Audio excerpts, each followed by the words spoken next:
Hello students, मैं Manoj Agrawal for the NEET classes. Mukhyamantri Abhyudaya योजना के अंतर्गत आपका स्वागत है। इसमें न्यूरल कंट्रोल और कोऑर्डिनेशन मैं आपको पढ़ा रहा था। तो न्यूरल कंट्रोल कोऑर्डिनेशन में मैंने आपको पहले पूरा नर्वस सिस्टम बता दिया। नर्वस सिस्टम में central nervous system, peripheral, autonomic nervous system. इसके बाद नर्व इम्पल्स में generation and conduction of nerve impulse मैंने आपको बता दिया था। फिर इसके बाद लास्ट टॉपिक में मैंने आपको रिफ्लेक्स एक्शन बता दिया था। रिफ्लेक्स एक्शन के बाद हमारा आई पार्ट आया था, that is the photo receptor. ठीक है, आई हमने आपको पढ़ा दिया था। आज का जो आपका टॉपिक है वो है the ear. The ear is also called the statoacoustic organ. Statoacoustic organ, इसका मतलब हिंदी में कहते हैं श्रवण, ओहो सॉरी श्रवण संतुलन अंग। इसका मतलब है कि जो हमारा ईयर है that is not responsible for only hearing, but it is also responsible for the hearing as well as balancing of the body. शरीर के बैलेंस करने के लिए भी उतना ही इंपॉर्टेंट है जितना किसके लिए है, श्रवण के लिए है। तो अब यहाँ पर जो है जो ईयर होती है, तो ईयर को, ह्यूमन ईयर को मुख्य रूप से 3 पार्ट में डिवाइड किया गया है। तो वो जो ह्यूमन ईयर है 3 पार्ट में, वो मैं आज आपको ईयर का टॉपिक लेके समझाऊंगा, डिक्टेट करूंगा। तो जो स्टेटो एकॉस्टिक ऑर्गन है, तो ear is differentiated into the external ear, middle ear as well as internal ear. ठीक है, इंटरनल ईयर, बाह्य कर्ण, मध्य कर्ण और अंतःकर्ण। तो इसको वास्तव में हिंदी में कर्ण कहते हैं, कान न कह के। तो बाह्य कर्ण हो गया आपका यहाँ पर, मध्य कर्ण हो गया, ठीक है, और कौन सा हो गया, अंतःकर्ण हो गया। अब एक्सटर्नल ईयर, मिडिल ईयर और इंटरनल ईयर 3 पार्ट हैं। हम तीनों को एक एक करके लेते हैं। तो this is the external year, बाह्य कर्ण है हमारा। ठीक है, अब ये बाह्य कर्ण में क्या क्या आता है,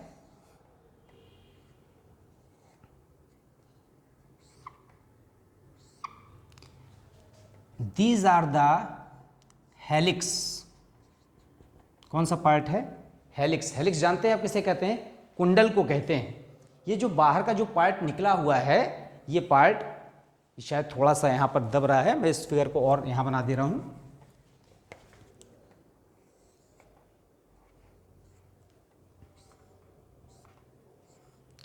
this is called the pinna.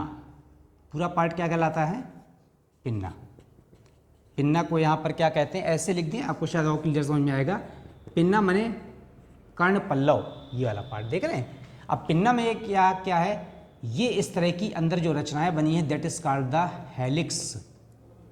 ठीक है, pinna is also called the auricula. Pinna का एक और नाम है, क्या कहते हैं इसको, आरिकुला कहते हैं। हिंदी में क्या कहते हैं इसको, इसको कहते हैं कर्ण पल्लव। ठीक है, now this is the narrow tube, पतली नलिका है। This is called the external auditory canal. Hindi में कहते हैं बाह्य कर्ण नलिका। ठीक है, तो ये पार्ट पिन्ना हो गया, ये बाह्य कर्ण नलिका हो गया। और इसके बाद this is the membrane. This membrane is called the tympanic membrane. Tympanic membrane also called the ear drum, कान का पर्दा। This is the external ear. देख रहे हैं कौन कौन सा पार्ट है, पिन्ना। पिन्ना में ये ऊपर का जो मुड़ा हुआ पार्ट देख रहे हैं ना, ये हेलिक्स है। ठीक है, कुंडल जिसे कहते हैं। ये वाला पार्ट बाह्य कर्ण नलिका है, और this is the membrane called the tympanic membrane, तो कान का पर्दा है। अब इसमें क्या होता है, it contains the glands, cerumen glands.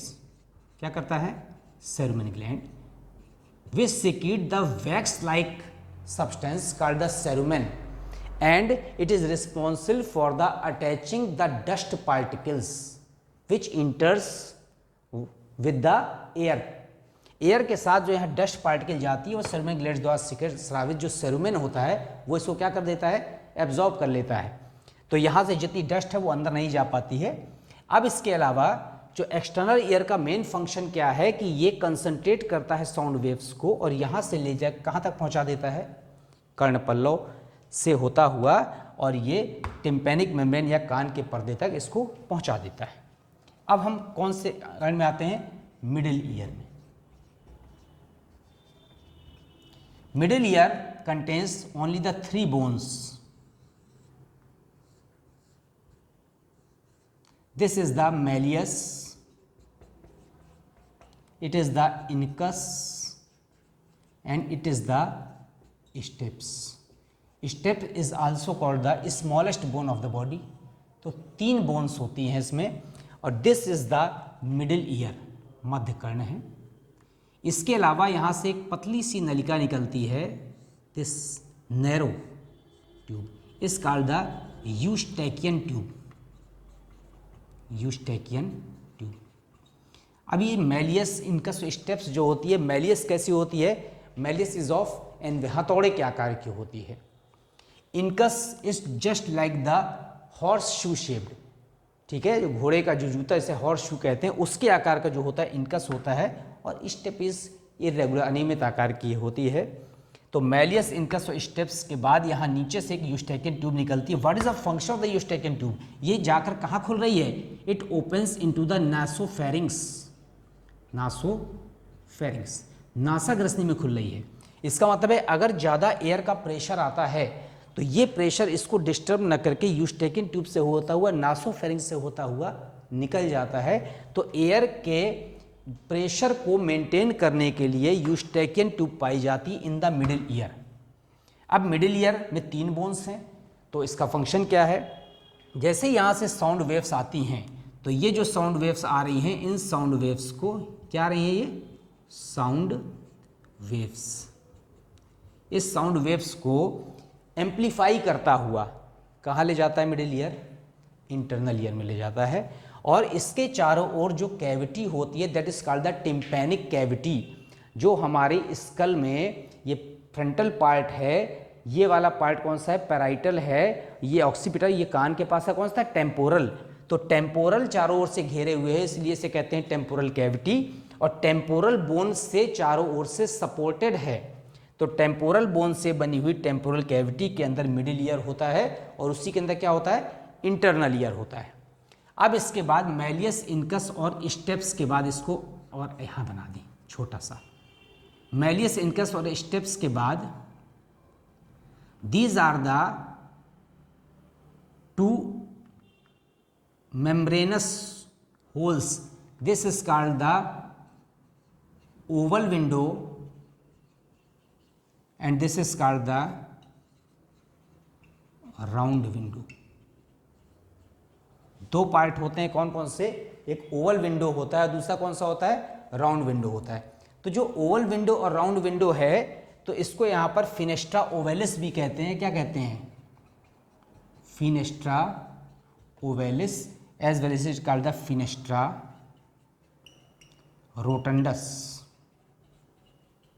ठीक है। अब इसके बाद क्या शुरू होता है, इंटरनल ईयर शुरू होता है। तो आपने एक्सटर्नल देख लिया, मिडिल देख लिया, अब हमको इंटरनल ईयर पढ़ना है। तो एक्सटर्नल में pinna, external auditory canal, as well as क्या है यहाँ पर, tympanic membrane, and the middle ear contains the 3 bones which is called the, कौन कौन सी बोन्स थी, मैलियस इनकस और स्टेप्स। तो 3 बोन हो गई यहाँ पर। अब इसके बाद हमको देखना है कि इंटरनल ईयर। तो internal ear is a very very complicated structure. तो जो कॉम्प्लिकेटेड स्ट्रक्चर है इसलिए उस स्ट्रक्चर को बनाने के लिए हम उसको अलग से डिफाइन करते हैं ताकि हम बता सकें कि यहाँ पर इंटरनल ईयर कैसे बनेगा।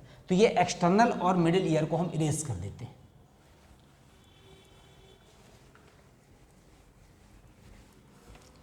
किस में आते हैं, मेनली इंटरनल ईयर में, इंटरनल ईयर। हिंदी में क्या कहते हैं, अंतःकरण कहते हैं, बाय लिखने की जरूरत नहीं है। इट इज इनवल्व्ड बाय द, चारों तरफ किससे घिरा होता है, टिम्पैनिक मेम्ब्रेन, टिम्पैनिक मेम्ब्रेन से घिरा हुआ है। And is divided into two parts which is called the vestibular apparatus, vestibular apparatus as well as cochlear apparatus। तो वेस्टिबुलर अपरेटस और कॉक्लियर अपरेटस में डिफ्रेंशिएट है इंटरनल ईयर, हमारा अंतःकरण। अब इंटरनल ईयर का अलग से फिगर आते हैं। Vestibular apparatus contains the utriculus, एक विशेष स्ट्रक्चर होता है, it is called the utriculus sacculus and 3 semicircular canals as well as cochlear apparatus contains only the approximately 3 turns of cochlear duct। हमको दोनों पढ़ना है, this is the vestibular apparatus and this is the cochlear apparatus। पहले हम किस में आते हैं, वेस्टिबुलर apparatus में आते हैं, ठीक है। Now the vestibular apparatus, Hindi में कहते हैं कोष्ठकीय उपकरण। क्या कहते हैं, कोष्ठकीय उपकरण। अब देखिए यहां पर, ये जो हमारा वेस्टिबुलर अपरेटस है, it contains the sacculus, utriculus and 3 semi circular canals. इसमें जो मेन पार्ट होता है, आप देख रहे हैं कैसे बनता है,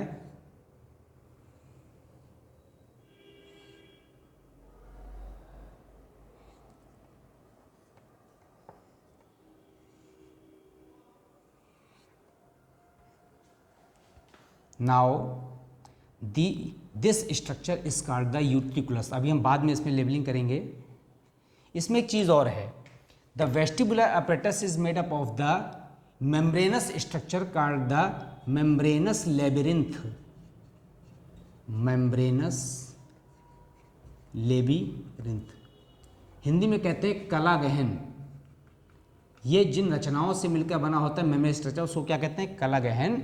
इनवल्व्ड बाई, चारों ओर से किससे घिरा होता है, involved by bony labyrinth, bony labyrinth. चारों ओर से अस्थि गहन से क्या होता है, घिरा होता है। तो ये जो मेम्ब्रेनस लेबिरिंथ है, it is involved by the bony structure called the bony labyrinth, कला गहन। तो ये कला गहन है और ये बोलिए क्या है, ये अस्थि गहन है। तो चारों ओर से हड्डी का आवरण होता है इन द वेस्टिबुलर अपरेटस। अब ये जो वेस्टिबुलर अपरेटस हमारा यहाँ पर बना हुआ है, अब इस वेस्टिबुलर अपरेटस की आप अगर संरचना देखेंगे तो ये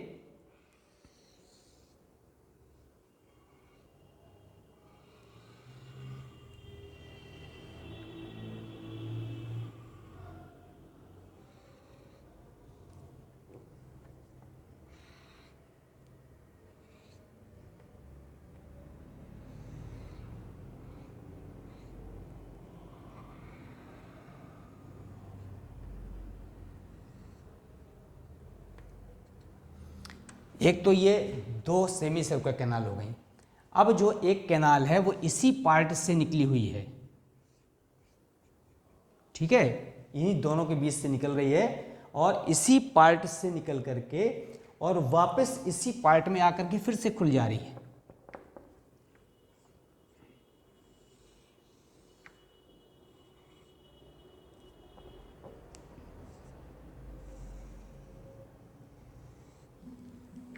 अब आप देखिए, this is the anterior semi circular canal, कौन सी है, इंटीरियर है। फिर इसके बाद ये वाली जो है बड़ी सी जो आपको दिख रही है ना, this is called the posterior semi circular canal and it is called the lateral semi circular canal. ये फिगर आपको पूरा क्लियर दिख रहा है आपको? हाँ ठीक है। आप देख रहे हैं यहाँ पर कि 3 कैनाल्स हैं और ये जो तीनों कैनाल्स हैं ये ऐसे बनी हुई है, एंटीरियर, पोस्टीरियर और लेटरल, अग्र, पश्च और पार्श्व। And this structure is called the utriculus. क्या है ये? यूट्रिकुलस है। अब इसके बाद जो यूट्रिकुलस से जो अटैच एक रचना होती है that is called the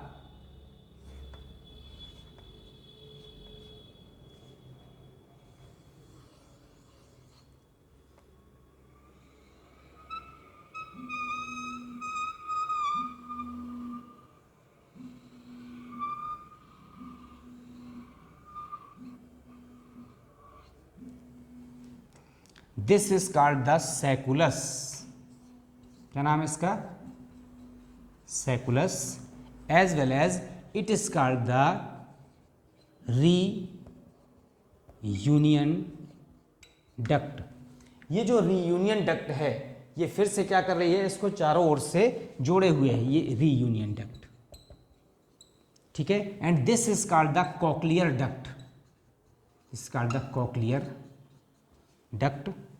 end इसी यूट्रिकुलस और सैकुलस पार्ट से, दोनों वाले पार्ट से एक स्पेशल स्ट्रक्चर यहाँ पर लगा होता है, ऐसे करके जोड़ा होता है, this called the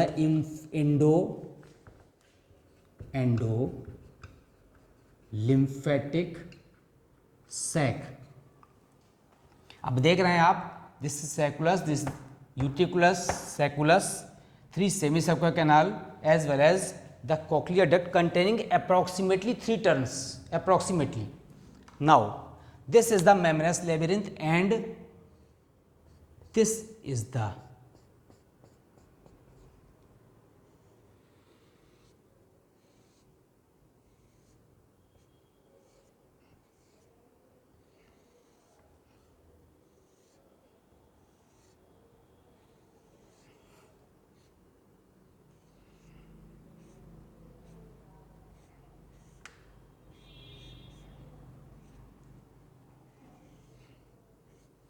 these are the bony labyrinth structure. ये जो चारों ओर से कवर है क्या है? This is the bony labyrinth. चारों ओर से अस्थि गहन से घिरा हुआ है और ये पूरे में इस तरह का स्ट्रक्चर होता है ऐसा।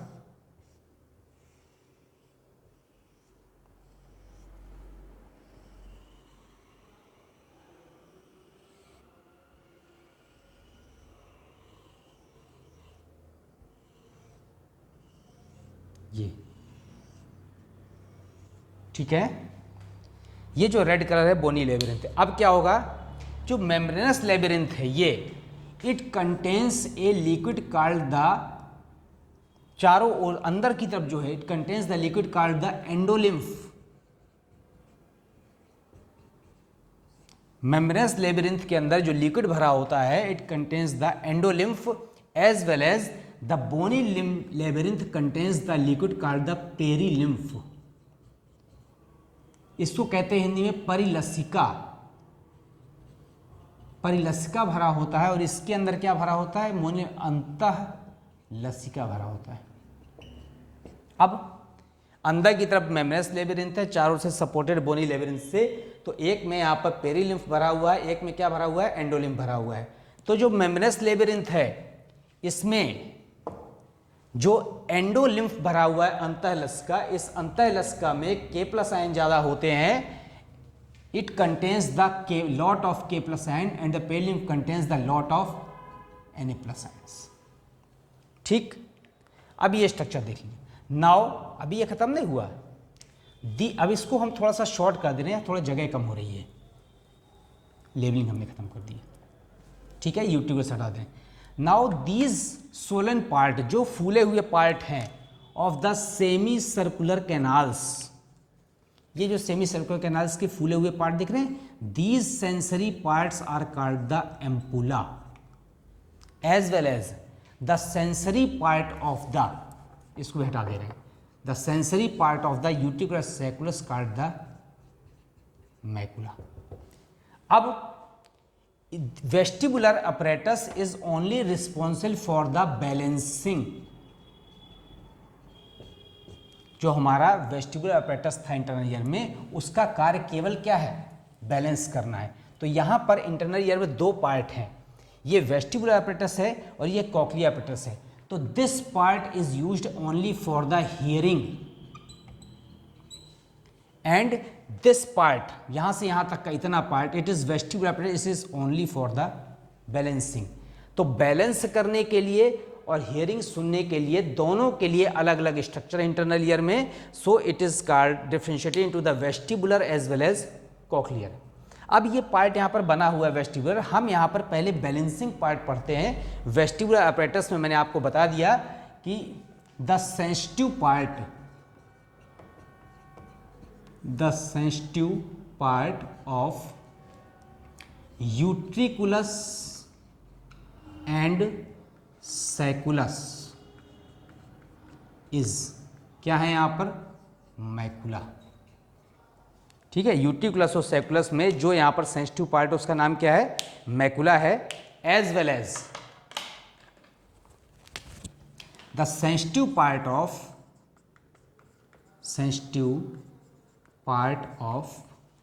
सेमी सर्कुलर कैनाल्स कितनी है, 3 हैं, इज कॉल्ड एम्पुला। तो ये मैकुला और एम्पुला, इन दोनों का स्ट्रक्चर हमको पढ़ना है, तभी हमको समझ में आएगा कि कैसे बैलेंस बॉडी का बन रहा है। The macula is responsible for the static balance and ampulla is responsible for the dynamic balance. Dynamic balance का मतलब है गति करते हुए, जैसे हमारा पैर स्लिप करता है, ठीक है, अचानक केले के छिलके पैर पड़ गया, चलती थी, बैलेंस बिगड़ा, हम अपने को बचा लेते हैं due to the ampulla. And macula जो सैकुलस यूट्रिकुलस के अंदर है, दैट इज स्टैटिक। सो रहे हैं बैठे बैठे कुर्सी में, वो अचानक एकदम से गिरने लगे, एकदम नींद खुलती है, अपने को बैलेंस करते हैं, that is the static balance controlled by the macula and the dynamic balance controlled by the ampulla. अब हम देखते हैं इनका स्ट्रक्चर कि कैसे यहाँ पर मैकुला और एम्पुला दोनों का स्ट्रक्चर है और कैसे फंक्शन होता है। ठीक है, तो अब आप देखिए यहाँ पर जो न्यूरल कंट्रोल कोऑर्डिनेशन में कि एम्पुला और मैकुला, पहले हम स्ट्रक्चर बनाते हैं, स्ट्रक्चर ऑफ मैकुला।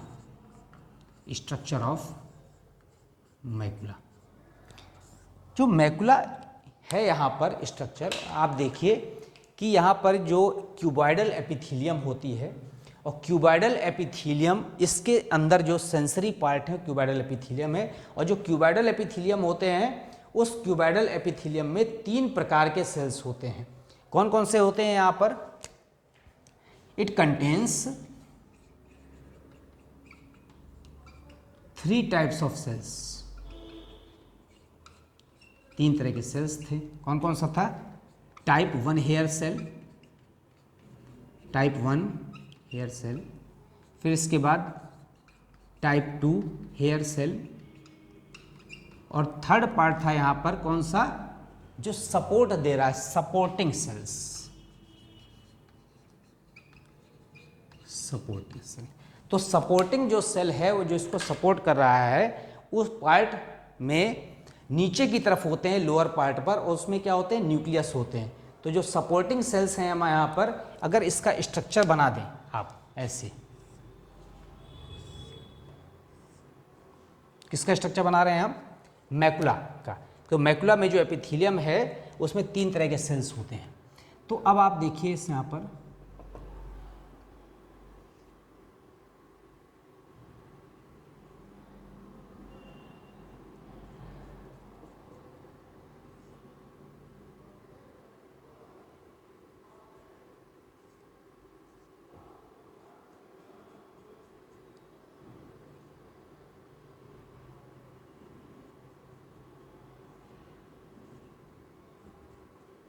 ये नर्व फाइबर्स हैं। क्या है ये, नर्व फाइबर्स हैं। अब नर्व फाइबर्स के बाद आप देख रहे हैं कि कई तरह के सेल्स बने हुए हैं।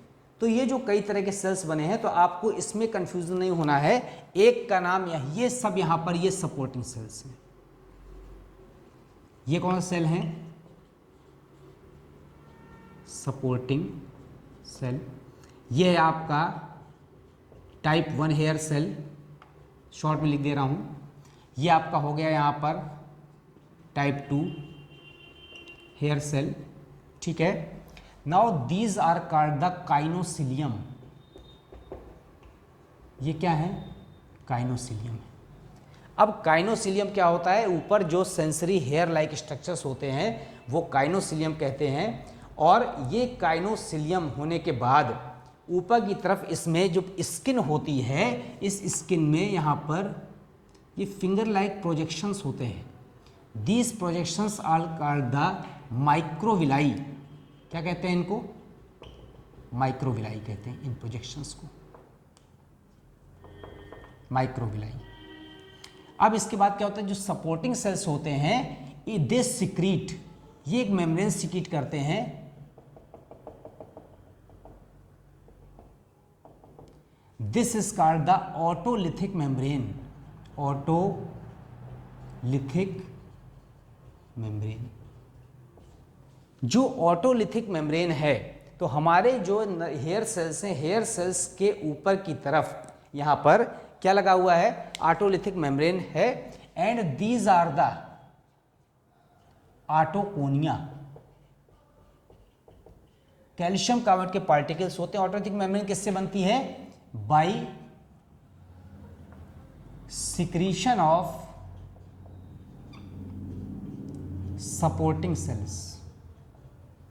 सपोर्टिंग सेल्स, जो सपोर्टिंग सेल है उसके सिक्रीशन से ऑटोलिथिक मेम्ब्रेन बनती है। और ऑटोलिथिक मेम्ब्रेन के ऊपर ढेर सारे ऑटोकोनिया, देख रहे हैं, ये कैल्शियम कार्बोनेट के पार्टिकल बिखरे रहते हैं। This is the internal structure of the macula. अब होता क्या है कि जैसे हम बैठे हुए हैं, बैठे बैठे अचानक हमारी बॉडी का बैलेंस बिगड़ता है, तो दीज ऑटोकोनिया पार्टिकल्स किससे टकराते हैं? Strikes to the otolithic membrane. और जब ऑटोलिथिक मेम्ब्रेन से टकराते हैं तो काइनोसिलियम फ्लक्चुएट करता है और यहाँ से मैसेज न्यूरॉन से नर्व फाइबर से होता हुआ ऑडिटरी नर्व में चला जाता है, कॉक्लियर नर्व में जाता है। और कॉक्लियर नर्व बाद में किस में पहुँच जाती है? ऑडिटरी नर्व में चली जाती है। और यहाँ से ये नर्व फाइबर्स कहाँ जा रहे हैं? To cochlear nerve. Cochlear nerve, अब कॉक्लियर नर्व में चले गए और फिर वहाँ से कहाँ जा रही है? यहाँ पर ऑडिटरी नर्व में जा रही है। ऑडिटरी नर्व में जा रही है यहाँ पर बैलेंस के लिए। तो भले ही यहाँ पर नर्व फाइबर से नर्व में ना जाए, लेकिन ब्रेन तक हमारे मैसेज पहुँच जाता है। अब कॉक्लियर ऑडिटरी नर्व का मेन फंक्शन कहाँ आएगा? यहाँ पर कॉक्लियर अपरेटस में। अब ये मैकुला का स्ट्रक्चर, इसी तरह का स्ट्रक्चर होता है यहाँ पर कुप्यूला का। तो मैकुला के बाद हम किसका बनाए? यहाँ पर दूसरा जो सेंसरी ऑर्गन्स कौन सा था या सेंसरी पार्ट कौन सा था? एम्पुला। तो स्ट्रक्चर ऑफ एम्पुला देख लें। स्ट्रक्चर ऑफ एम्पुला, जो एम्पुला का स्ट्रक्चर होता है, एम्पुला के स्ट्रक्चर्स में भी जो एपिथीलियम होती है, वो एपिथीलियम 3 तरह के सेल बनाती है। और जो 3 तरह के सेल होते हैं, यहाँ भी टाइप 1 टाइप 2 होते हैं और सपोर्टिंग सेल्स होते हैं। बस यहाँ पर केवल एक डिफरेंस होता है कि जिस समय हम यहाँ पर एम्पुला का स्ट्रक्चर पढ़ रहे हैं, तो इसकी क्यूबॉइडल एपिथीलियम भी ऐसे एक कोन लाइक स्ट्रक्चर बना दे रही है, ऐसा। और इस कोन लाइक स्ट्रक्चर्स में ये जो एपिथीलियम है,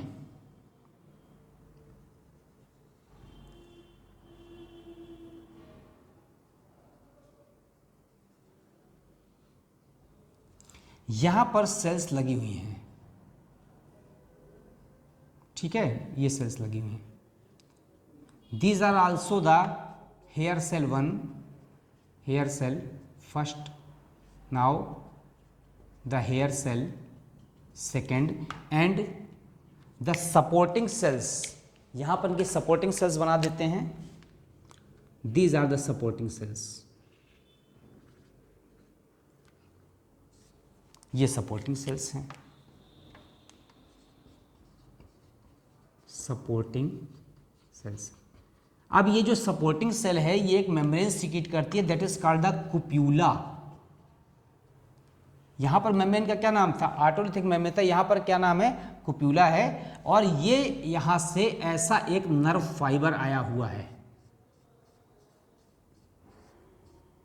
ये देख रहे हैं, ये this is the nerve fibre.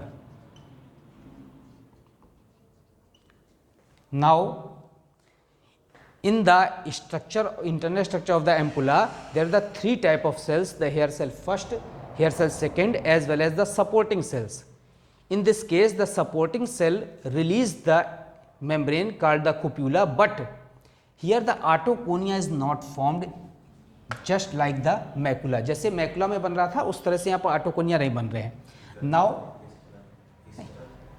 अब क्या है, मैकुला में हमने देखा था कि जैसे ही हम बैठे बैठे कुर्सी में अचानक हमारा बैलेंस बिगड़ता है, मान लो हम सो रहे हैं बैठे बैठे, तो these otoconia strikes the otolithic membrane and the nerve fibres become excited, और यहाँ से ब्रेन में मैसेज जाता है, हम अपना बैलेंस क्या करते हैं, बना लेते हैं. But in case of ampulla it is used for the dynamic balance. जैसे हम चल रहे हैं, चलते चलते अचानक केले का छिलका पैर के नीचे आया, हम ऐसे ही गिरने लगते हैं, तो डायनेमिक बैलेंस बनाने के लिए यहाँ पर ये जो हेयर सेल्स हैं, यहाँ से मैसेज नर्व फाइबर से होता हुआ ब्रेन तक चला जाता है. तो it is used for the dynamic balance.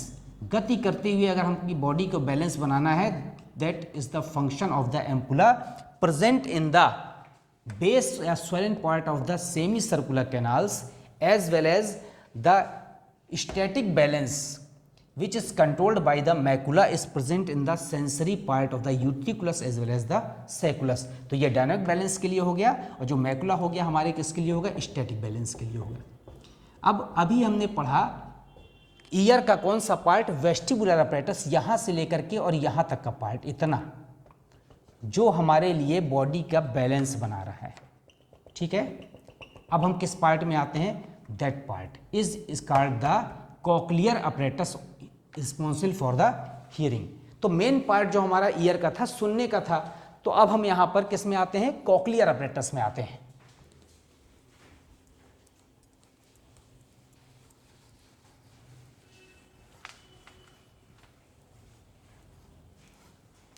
देखिए, this is the cochlear duct involved by the bony structure. जो वेस्टिबुलर अपैरेटस के चारों ओर बोनी स्ट्रक्चर है, बोनी लेबिरिंथ, वो यहाँ पर कॉक्लियर डक्ट के चारों ओर भी क्या है, बोनी स्ट्रक्चर है. तो कॉक्लियर जो डक्ट होती है, इट कंटेन्स अप्रॉक्सीमेटली 3 टर्न्स. तो कहीं पर 2.5 टर्न्स लिखा होता है, वो भी सही है. 2 and 3/4 टर्न्स लिखा रहता है, वो भी सही है. तो ये जो आपका हियरिंग के लिए रिस्पॉन्सिबल है, तो कॉक्लियर अपैरेटस में आते हैं. This is the cochlear apparatus, cochlear उपकरण. अब अगर हम ट्रांसवर्स सेक्शन देखते हैं, अनुप्रस्थ काट देखते हैं कॉक्लियर अपैरेटस का, तो ये जो बोनी पार्ट है, ये बोनी पार्ट 3 पार्ट में, 3 कहना चाहिए कैविटीज़ में या 3 चैम्बर्स में डिफ्रेंशिएट हो जाता है. और ये जो 3 चैम्बर में डिफ्रेंशिएट हो जा रहा है, तो मैं इसको थोड़ा सा और ऊपर स्ट्रक्चर बना रहा हूँ, क्योंकि 2 स्ट्रक्चर बनेंगे. This is the structure.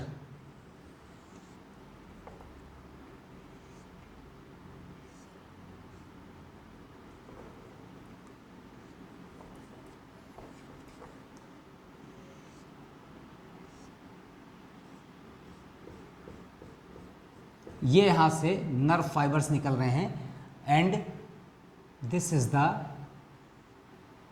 Upper chamber.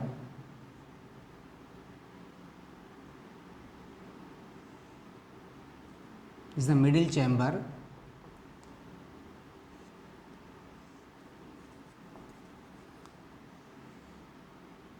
and this is the inner chamber. The upper chamber is called the scala vestibuli. ये क्या है यहाँ पर, इंटरटियस of cochlear duct. Cochlear duct का टीएस है, तो स्केला वेस्टिबुलाई है. This is called the scala media, बीच का चैम्बर है.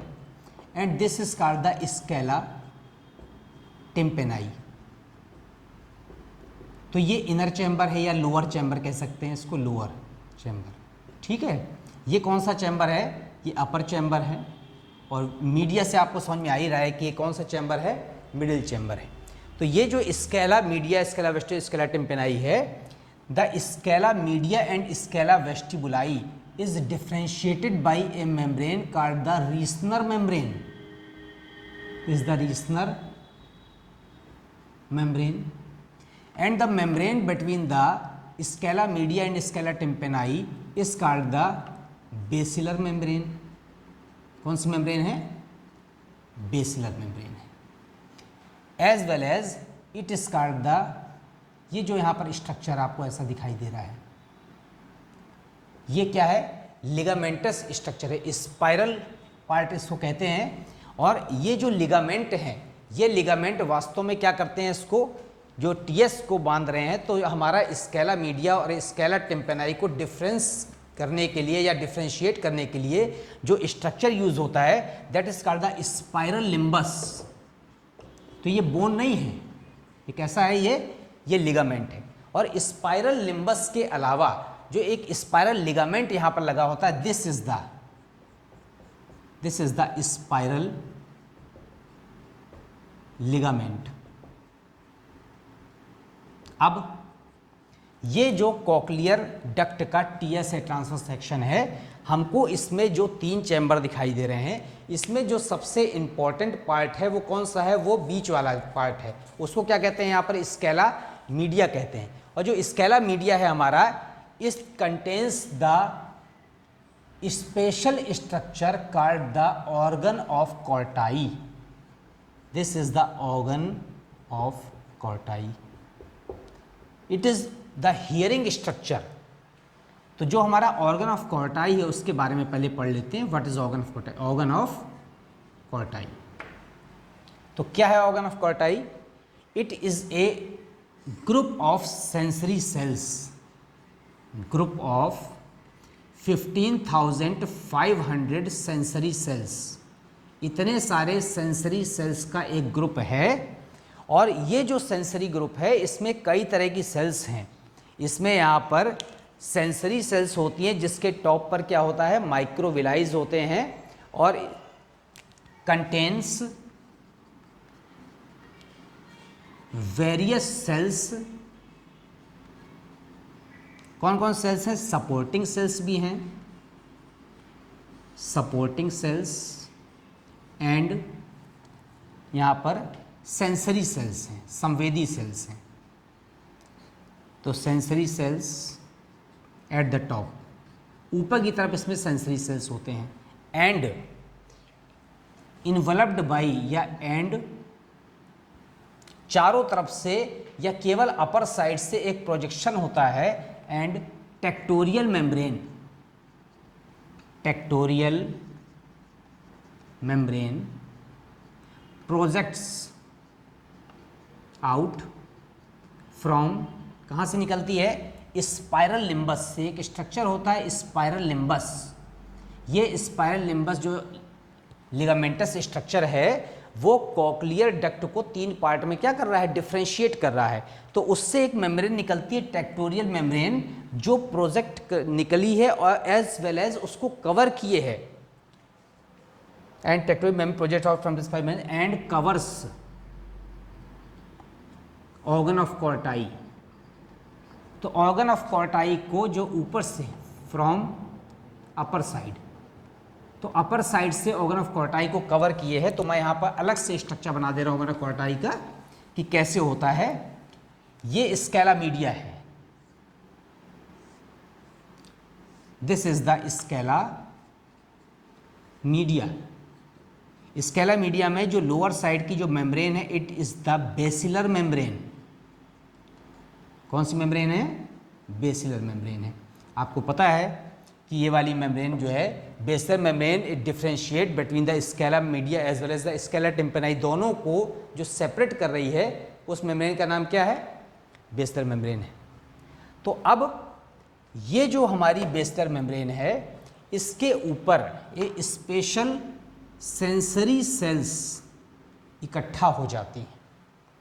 अब जब स्पेशल सेंसरी सेल्स इकट्ठा हो जाएंगी, तो ये जो सेंसरी सेल्स हैं, they the group of these sensory cells make the organ of Corti. तो यहाँ पर इस तरह का structure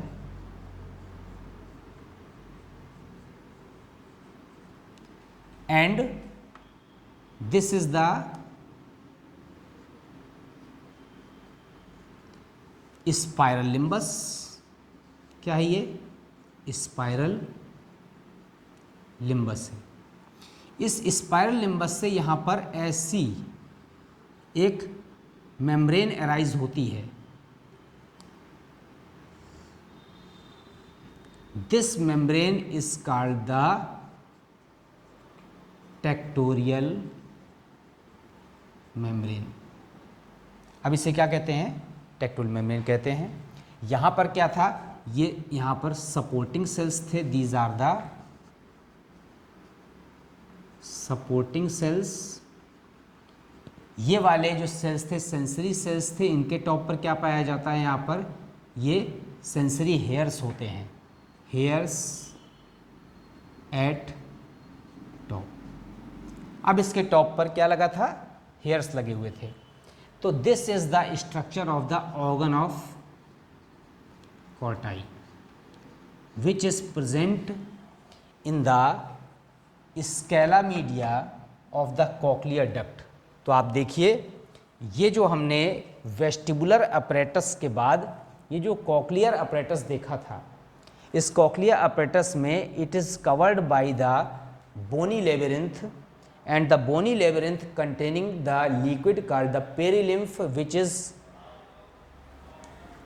much more in the presence of the sodium, as well as the membranous labyrinth contains the liquid which is called the cortilymph।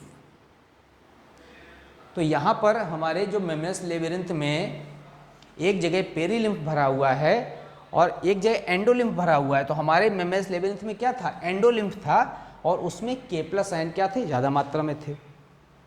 अब इसका TS काटा जाए कॉक्लियर डक्ट का, तो ये टीएस में जो हमारा स्पाइरल लिम्बस होता है, ये इसको 3 पार्ट में डिफ्रेंशिएट करता है। 3 पार्ट में स्केला वेस्टिबुलाई अपर अपरेटस, जैसे इसके ऊपर का जो कमरा है that is called the scala vestibuli. जहाँ पर हम खड़े हैं that is the scala media, और इसके नीचे का जो अंडरग्राउंड पार्ट होगा उसे क्या कहेंगे? यहाँ पर स्केला टिम्पेनाई। तो ये लोअर पार्ट हो गया। And the chamber scala vestibuli as well as scala media is partitioned by, ये जो हमारा स्केला वेस्टिबुलाई है और जो हमारा स्केला मीडिया है, ये जो पार्टीशन है, तो this is called the Reissner membrane. इनके बीच से ये दोनों रीसनर मेम्ब्रेन इसको क्या करता है? डिफ्रेंशिएट कर देता है। As well as the scala media and the scala tympani means lower chamber is partitioned by a membrane called the basilar membrane. इसके बीच में जो पार्टीशन है वो क्या है? बेसलर मेम्ब्रेन है। अब क्या होगा? ये यहाँ से middle chamber contains the group of sensory cells that is called the organ of corti, that is the main structure for the hearing। वास्तव में जो सुनने का काम हो रहा है वो इसी organ of corti में हो रहा है। तो organ of corti में ढेर सारे sensory cells होते हैं and they contains the supporting cells। बहुत सारे cells जो बेसल पार्ट पर हैं वो कैसे होते हैं? सपोर्टिंग होते हैं। इसके अलावा जो इलोंगेटेड सेल्स हैं, कॉलमनर सेल्स हैं, उन कॉलमनर सेल्स के ऊपर यहाँ पर सेंसरी हेयर्स लगे हुए हैं, और ये सेंसरी हेयर्स के ठीक ऊपर स्पाइरल लिम्बस का इवेजिनेशन या प्रोजेक्शन निकला होता है, उभार जिसे कहते हैं। और ये जो स्पाइरल लिम्बस का प्रोजेक्शन है, it covers the organ of Corti या it covers the supporting as well as sensory cells from the upside. ऊपर से जैसे हम छाता लगा लेते हैं ना, तो उस तरह से छाते की तरह इसको ऊपर से ऑर्गन ऑफ कॉर्टाई क्या कर दे रहा है? कवर कर दे रहा है। तो अब ये स्ट्रक्चर स्केला मीडिया के अंदर है। अब स्केला मीडिया के अंदर जो ऑर्गन ऑफ कॉर्टाई है, इस ऑर्गन ऑफ कॉर्टाई में किस तरह से चेंज होता है, इलेक्ट्रिकल चेंज होता है या फिर साउंड में किस तरह से कन्वर्जन होता है कि यहाँ से होती हुई ये जो कॉक्लियर डक्ट निकल रही है, कॉक्लियर डक्ट, ये कॉक्लियर डक्ट यहाँ से जो मैसेज ले जाती है वो ले जाती है ऑडिटरी नर्व को। तो कॉक्लियर डक्ट न कह के कॉक्लियर नर्व कहते हैं। तो cochlear nerve is the branch of the auditory nerve. तो हमारी जो श्रवण तंत्रिका है उसकी एक ब्रांच है, उसे कॉक्लियर नर्व कहते हैं।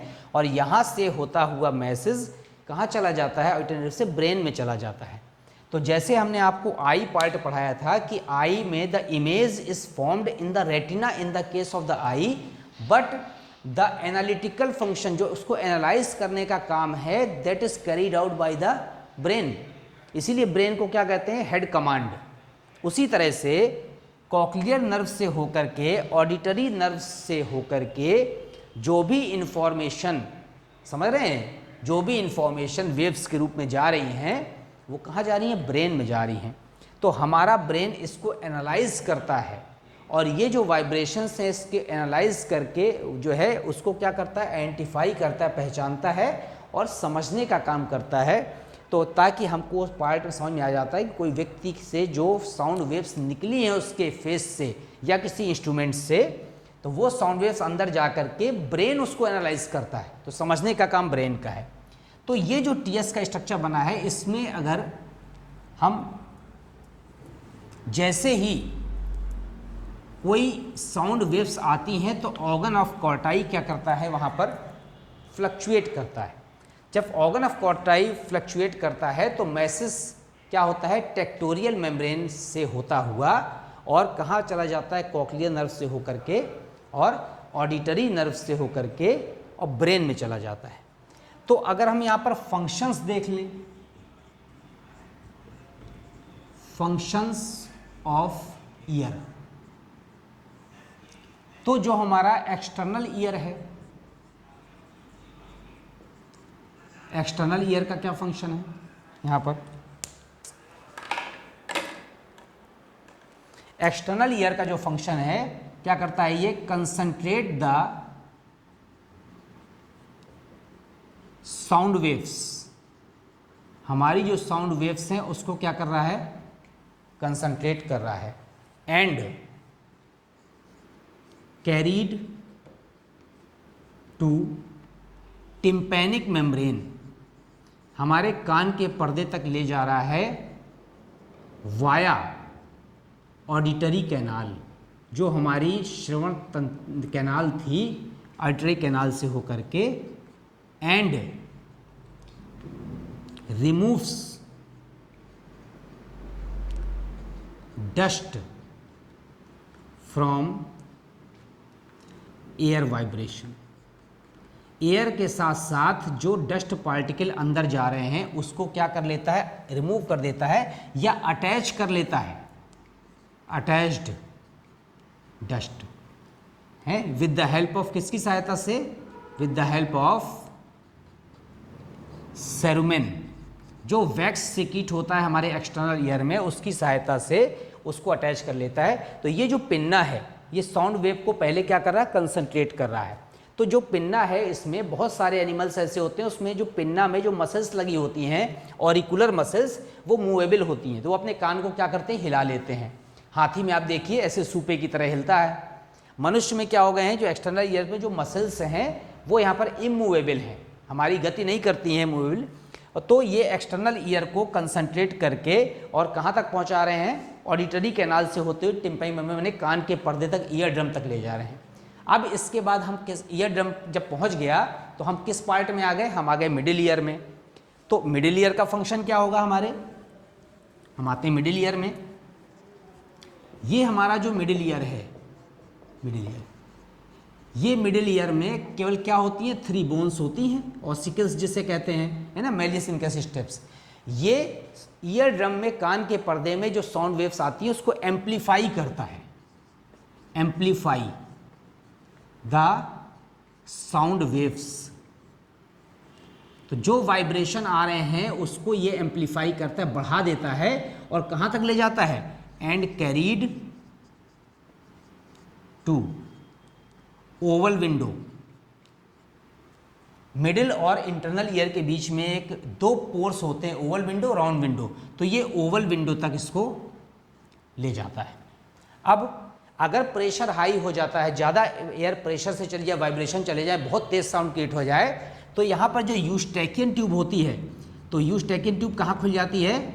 यूस्टेकियन ट्यूब ओपन्स इनटू नासोफेरिंग्स, तो नासोफेरिंग्स में पहुंच जाती है। यहाँ पर एक्सटर्नल जो प्रेशर होता है, नहीं तो कान का पर्दा या मिडिल ईयर हमारा क्या हो जाए, बर्स्ट हो जाए, ठीक है, तो नासोफेरिंग्स में ओपन हो जाती है। फिर हम आते हैं इंटरनल ईयर में, तो सबसे इंपॉर्टेंट तो इंटरनल ईयर ही है, क्योंकि एक्सटर्नल और मिडिल ईयर केवल साउंड वेव्स को एम्पलीफाई करके आगे ले जा रहे हैं। तो जो हमारा इंटरनल ईयर है, तो इंटरनल ईयर में दो तरह के अपरेटस हैं, मैंने आपको बता दिया अभी। कौन कौन सा होता है? वेस्टिबुलर अपरेटस होता है, वेस्टिबुलर अपरेटस। तो ये वेस्टिबुलर अपरेटस किसका काम करता है? बैलेंसिंग का काम करता है। मैंने दो तरह की बैलेंसिंग बता दी कि जो मैकुला होता है या मैकुली होते हैं वो क्या करते हैं? स्टैटिक बैलेंस करते हैं, और जो हमारे एम्पुला होते हैं वो डायनेमिक बैलेंस करते हैं, एज वेल एज जो हमारा ऑर्गन ऑफ कॉर्टाई होता है। ऑर्गन ऑफ कॉर्टाई कहाँ पर है? और Corti present in the cochlear duct. तो जो कॉक्लियर डक्ट के अंदर हमारी ऑर्गन ऑफ कॉर्टाई है, वो मेन जो फंक्शन है वो हियरिंग का फंक्शन है, सुनने का। अब सुनने का जो फंक्शन है वो कैसे कमांड हो रहा है, यहाँ पर एक कंप्लीट फिगर मैं बना देता हूँ। इस फिगर को आप समझ लेंगे तो पूरा ईयर आपको आसानी से समझ में आएगा, आपको बिल्कुल भी रटना नहीं पड़ेगा।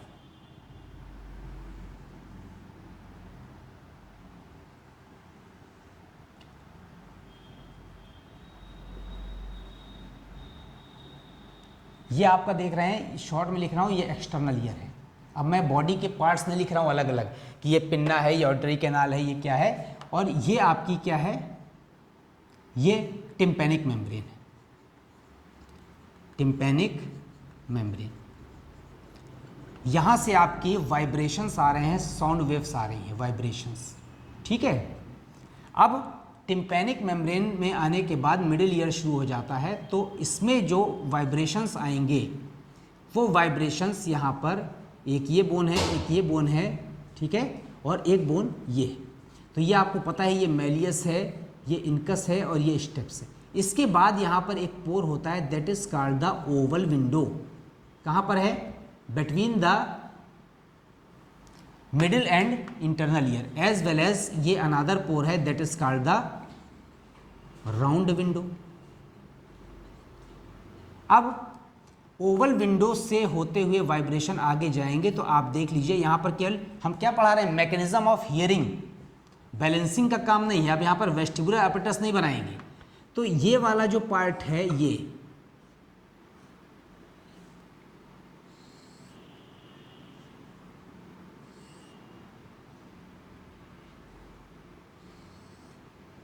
आप देखिए, this upper chamber is called the scala vestibuli, the lower chamber is called the scala tympani, and the middle chamber is called the scala media, ठीक है। तो यहाँ से साउंड वेव्स वाइब्रेशंस आगे बढ़े। This layer is called the Reissner membrane. कौन सी membrane है? Reissner. And this is called the basilar membrane, basilar membrane. And here the structure is present which is called the organ of corti। क्या कहते हैं इसको? organ of corti। तो ये जो मेन स्ट्रक्चर था organ of corti वो ये है,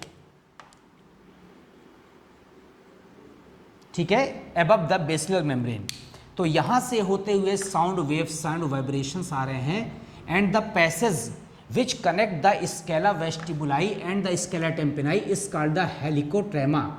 ये जो पैसेज है, शायद यहाँ पर जगह नहीं होगी, आपको दिख नहीं रहा होगा, मैं लिख दे रहा हूँ, this is called the helicotrema.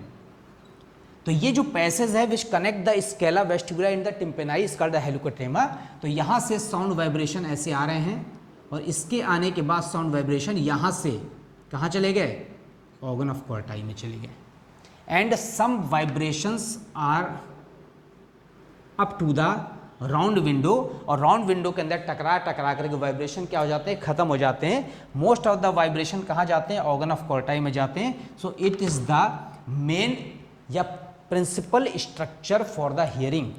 तो आप देख रहे हैं ये एक्सटर्नल ईयर है, ये वाला कौन सा था, यहाँ पर मिडिल ईयर था, और ये वाला जो पार्ट था ये इंटरनल ईयर था। इंटरनल में कौन सा पार्ट है, ये है कॉक्लियर अपरेटस।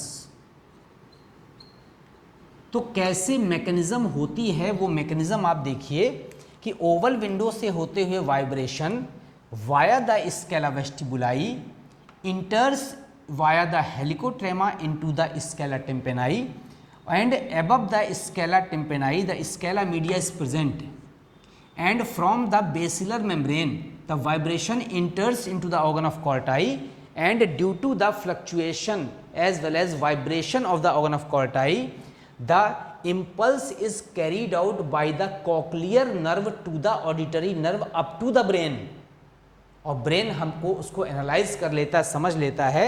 तो this is the mechanism of the hearing by the internal ear.